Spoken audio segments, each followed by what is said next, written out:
Hey everybody, this is Terry Walker here with Off the Mat Wrestling, and tonight, I know you all been expecting a fan mail video. It is on the way. First, I want to knock out a video that somebody sent in and asked me to do. Not really my cup of tea, not something I normally do on video for you guys, but been asked a few times about this, so I decided, alright, kind of took a personal hit with and a personal challenge. I was asked to book a 10-match card between NXT and All Elite Wrestling. Two shows that I actually watched the most. So I actually took some time, sat down and thought about it, and tried to book some good matches. There are some wrestlers missing from either show. I know a lot of people are going to ask me why Kenny Omega's wasn't, I didn't write him down and book him into a match. We'll get into that next video, trust me. Alright. Going over this and actually putting some thought into it, I wanted to try to book a 10-match card that would actually entice fans and have people interested in it. So, I'll go from, bottom of the card up for me, and at the bottom I have Sonny Kiss from AEW taking on Velveteen Dream in a fruit basket street fight.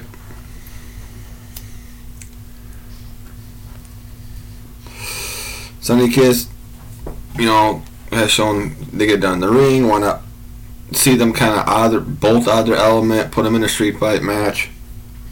Velveteen Dream, another one that very corny, just like Sonny Kiss, but definitely backs it up in the ring. I mean, one of the best Death Valley drivers I've seen in a long time. Can cut a great promo, get inside his opponent's heads. Sonny Kiss is just one of those that when he comes out, he automatically looks like he's already in his opponent's head, because who's going to take this guy seriously? But as he gets in the ring, he definitely backs it up in the ring as well. So I got Sonny Kiss versus Velveteen Dream on opening match. The winner coming out, I would put Velveteen Dream over Sonny Kiss. Velveteen Dream hits the Death Valley Driver and hits the 1-2-3, and that's the end of the match for that. I think those two could have a good chemistry in the ring. I really do. They could definitely sit there and fuck with one another in the match, mess with each other's heads, and just, it'd be outlandish. And don't get me wrong, I know a lot of the fans on this are going to be like, dude, that'd be so corny, so weird. And it would. They're both weird. They're both out there. So that's why I was like, you know what? Fuck it. Book them in a match with each other. Let them see what they can do. It gives both those stars an element of dropping their gimmick, their weirdness, their corniness, their goofiness, if you will. And give them a chance to actually show what they can do in the ring with each other. So I booked those two in a match. Winner coming out is Velveteen Dream. Nothing against Sonny Kiss, it's just that's how I would book it and how I think the match would go over. Alright, moving up to number 9. Like I said, this is a 10-match card. We're starting from, lowest to top. I got Jungle Boy, Jack Perry against Johnny Gargano. This is a match I think might be low on the card, but could even end up being match of the night or even steal the show, or hard to go after. Jungle Boy currently tied up with Jurassic Express, and honestly, I think Tony Khan, Cody Rhodes, and the rest of the execs are definitely dropping the ball there with Jungle Boy. He's amazing talent, kind of reminds me of a young Brian Pillman. I know I've caught hell for saying that before, but if you actually look how he moves in the ring, and he really does even kind of look like him. I know Brian Pillman Jr. is also in AEW, don't get me wrong. But his moveset, the way he moves, the stuff he does, kind of reminds me of him. And Jungle Boy is definitely shown, if they get him away from Jurassic Express and put him as a single star, get him away from Marco Stunt and the Dinosaur, he really has the potential to shine and be his own man and, come on top with a lot of stuff. He really does. Jungle Boy against Johnny Gargano, it could instantly steal the night, steal the show. Gargano's a damn great wrestler, seen him personally wrestle here in South Illinois. He wrestled for a company called Dreamlive. Him and Candice LeRae both, back when his wife Candice LeRae was kicking the shit out of dudes on a regular basis. But yeah, those two in the ring together, mano a mano, one-on-one, no outside interference, no bullshit or hokey stipulations. Just let them go out there and have a great match. I put Jungle Boy over Johnny Gargano because I can actually see Gargano giving Jungle Boy the rub. Gargano's made it to North American title. He's NXT champion. He's been around. Jungle Boy is more of an unknown, so I booked it as Jungle Boy gets the win over him. Either a tap-out submission with a snare trap or, quick. You can even catch him with the roll-up, counters Gargano. Somehow Jungle Boy comes over with the win. A lot of people probably be pissed off at me like that, and there's no way Gargano would squash him. You gotta look at it from a booking standpoint. Putting these two in a match together just makes sense to me. And I've talked with a few of you already about this and got everyone else's opinion in the groups. I love all your comments, your likes, and support, but it was honestly, it turned out to be like a 60-40. A lot of you said Gargano, 40% said Jungle Boy. I'm 50-50 on it, but I'd prefer to see Jungle Boy go over with the rub from Gargano. So I got Jungle Boy beats Gargano as number 9. Alright, moving on. I wanted to find this one an opponent that I thought she'd have a good match with, and I know a lot of you don't like female wrestlers on the card, have a lot of drawbacks, but, this day and age, you need to get over that shit already. Some of the best matches I've ever seen have actually been women wrestling, so, it is what it is. I took, being she's now back in NXT, I put Ember Moon. I don't like her new look. I wish she would have just let her be herself. Go back to the way she used to look before she joined the main roster and got screwed over. And I put Ember Moon, honest to God, against Thunder Rosa. Thunder Rosa is leading the women's division in AEW, and she's not even the champion. Thunder Rosa just came off a great match with Britt Baker. Those two thumbtacks and all, ladder, juice, you name it. That match had what fans been wanting to see in a women's match for a while. Only thing left to put those two, Britt Baker and Thunder Rosa, is in a steel cage. Let them fight it out, which is a great way to end their feud, honestly. But no, I picked Ember Moon because Ember Moon can brawl, she can do some high flying, she can carry a match, cut a promo. And Thunder Rosa's reputation speaks for itself. She's great in the ring. Can also cut a promo. Not really the best on the mic, but she gets it done. But her reputation precedes her. She's a great wrestler. Doesn't mind working with anybody. And I think between Ember Moon and Thunder Rosa, they would definitely have a great match for this part of the card. Yes, I should have put it higher on the match card. However, there's other matches I wanted to get to, and some of them aren't really going to make sense in the order. But you got to throw a little comedy in there, which it's coming up soon. But yeah, Ember Moon and Thunder Rosa would definitely have a great match with one another. I think they'd be great. I think it'd be a good match. I got Thunder Rosa hitting Ember Moon to Michinoku Driver, getting the win over Ember Moon.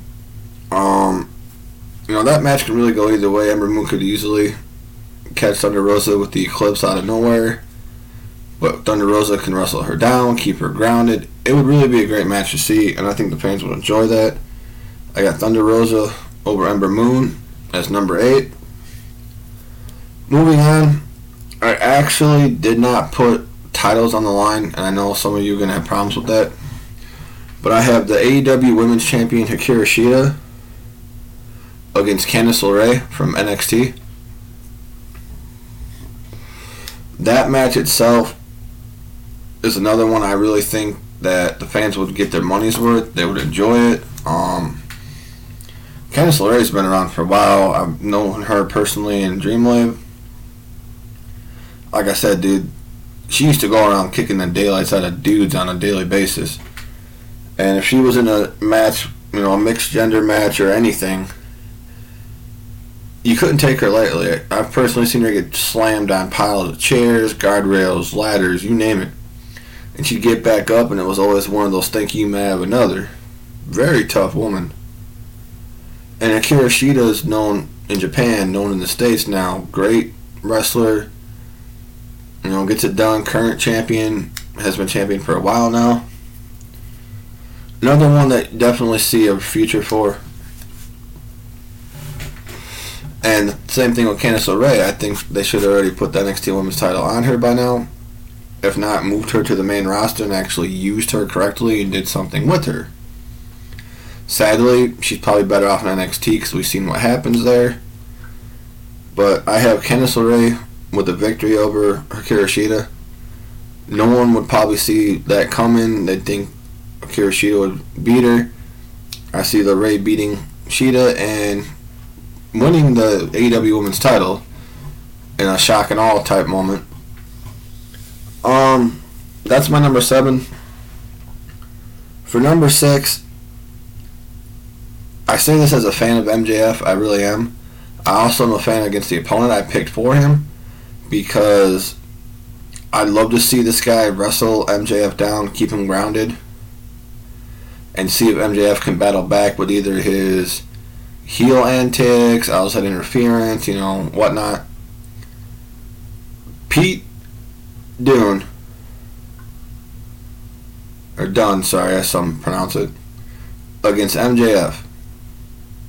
You can't tell me that if you actually let it just sit in your mouth and in your head for a while, that doesn't sound like a damn good match. That to me has a match of like the old school NWA matches, the old school, early years NWA, 80s, early 90s. And Pete Dunne and MJF would have a damn good match. Like I said, you got Pete Dunne's wrestling ability, working the joints, joint disfiguration, MJF's heel antics, Wardlow in the corner, I think it would be a damn good match. And eventually I put Pete Dunne with the win over MJF. Like I said, wrestles him down, probably locks a submission hold on him, and ends up making MJF tap out. During the whole match, again, you have you building heel heat. MJF's cheating out his ass like he normally is known for, and really is a great heel and overlooked. I really think he definitely works the heel perfectly. I've said it numerous times. I think MJF should be in the title picture for the world title in AEW. I really do. He deserves it. But Pete Dunne with the victory over MJF just to me makes sense. That's not easy booking. I'm not trying to have lazy booking, but Pete Dunne comes in as a babyface against a heel MJF with MJF's new group Pinnacle. Wardlow in his corner, and Pete Dunne is able to wrestle him, out-wrestle him, outwork him, and gets the submission, wins the match. I think that's just, to me, that's a good match. I would sit and watch any day of the week. So we have Pete Dunne over MJF at number 5. Moving on to number 4. This is another match that I always thought would be a damn good match. I'm not sure, honestly, if it's happened in the past. I don't think it has. We have the demigod Chris Jericho taking on Eli Drake. Now that he's in NXT. They did change his name, so before I get yelled at, Eli Drake's name now is LA Knight. But Chris Jericho versus LA Knight for this match card. Jericho's getting up there in age. He's in his 50s now. He's fighting hard to stay in shape. I know there's been a lot of comments about his belly. Belly don't make the man, trust me. And Eli Drake honestly has years upon years left in him to just really show everyone what he can do. I mean, we've all seen him in NWA. I loved him in NWA Power. Great worker. Oldest tag team with James Storm. James Storm was another one I like to see come back. get away from Impact. I'd love to see him either with the run in WWE, a more serious run than what they used him as, or even show up in AEW. I mean, if he showed up in AEW and showed up with Wildcat Chris Harris, should Chris Harris be back in shape and off the bottle, I really think America's Most Wanted would have a damn good match with FTR. I've spoken this in other videos. I've even, mentioned it on Call to Cornette. You guys have seen that there.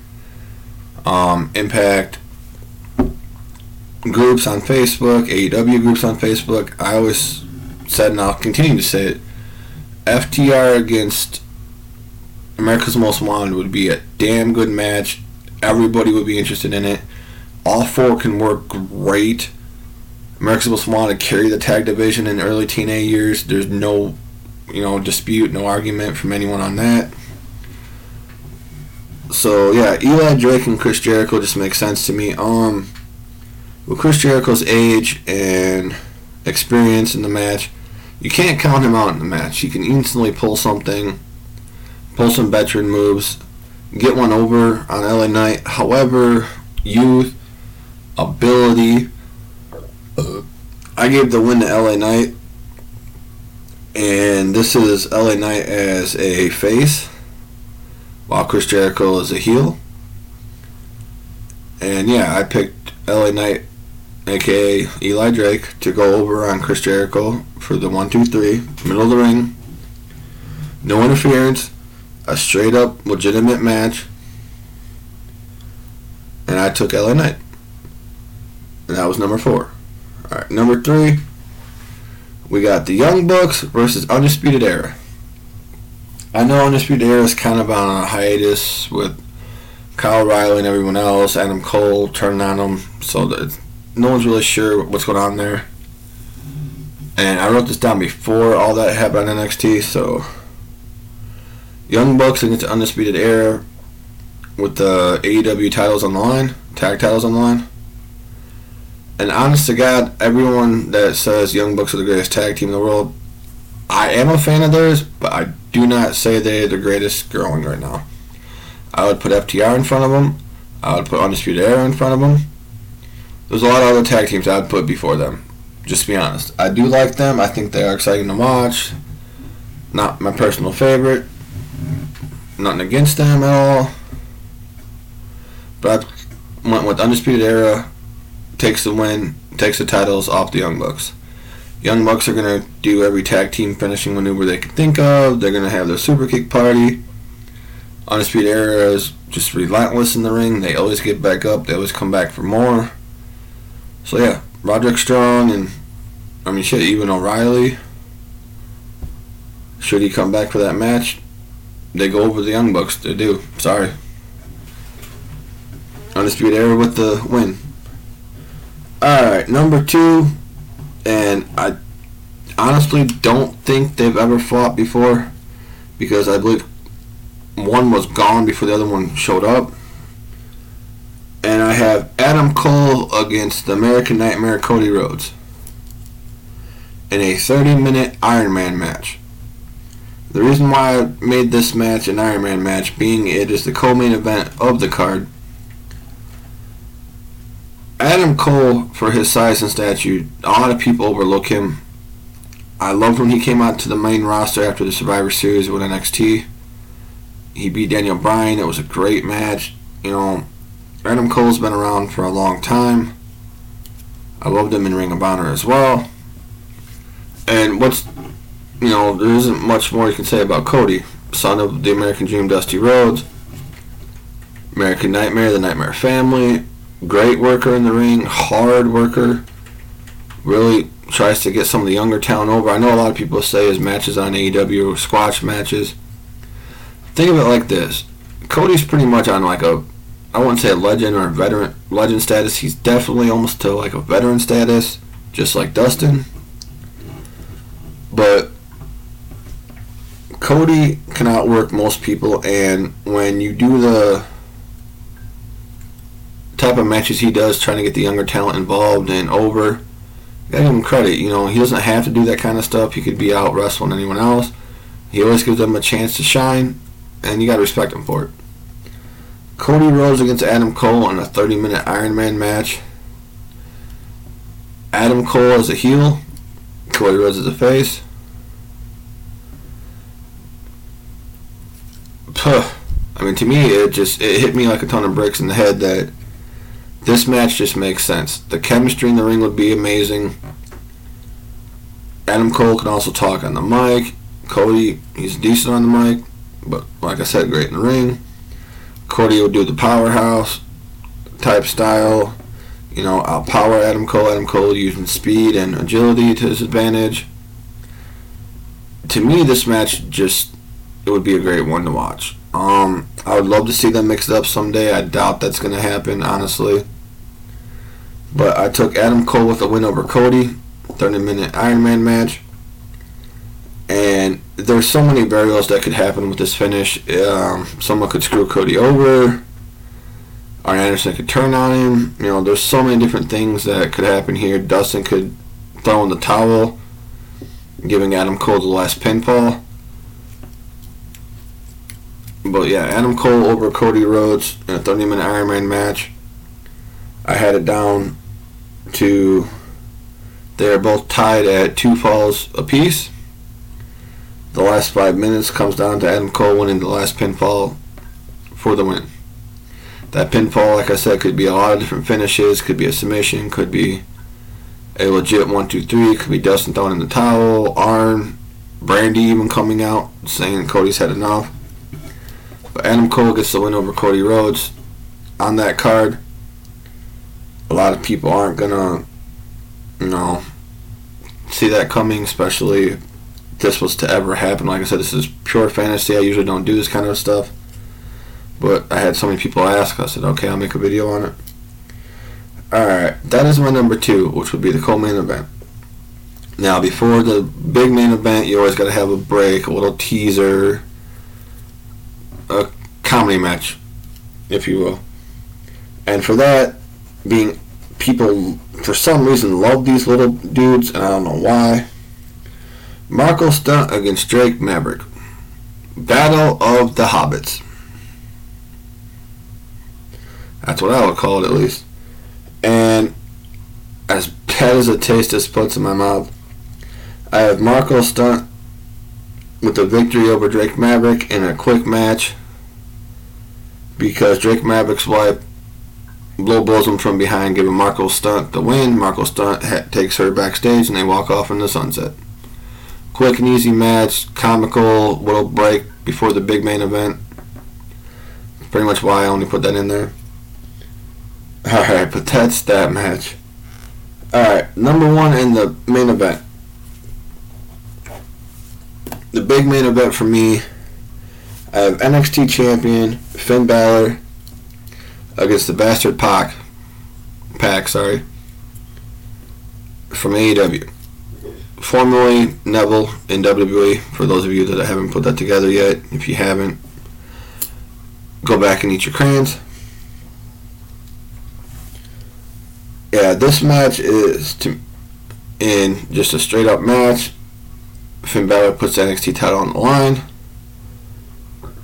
However, Finn Balor does not come out with a win in this match. As good as Finn is, I've always been a fan of the Demon King. Who hasn't? My kids love Balor as a wrestler. Pac has shown, once he left WWE and went to AEW, great single star. Can definitely be put in the main event had they use him correctly. He's got Death Triangle watching his back. He's got his aerial moves, his submission moves, his ground game. He can talk on the mic. This main event match would be a great one. Like I said, these are my opinions, but I think Finn Balor against Pac comes out with the win for the NXT title. And not to steal anything from Goldberg, but once he pins Balor for the title, literally holds up the NXT title and gives the who's next. Who can really step to me, who can beat me. And yeah, that is my video of a 10-match dream card, or super card if you will, between NXT and AEW. See you guys in the next video.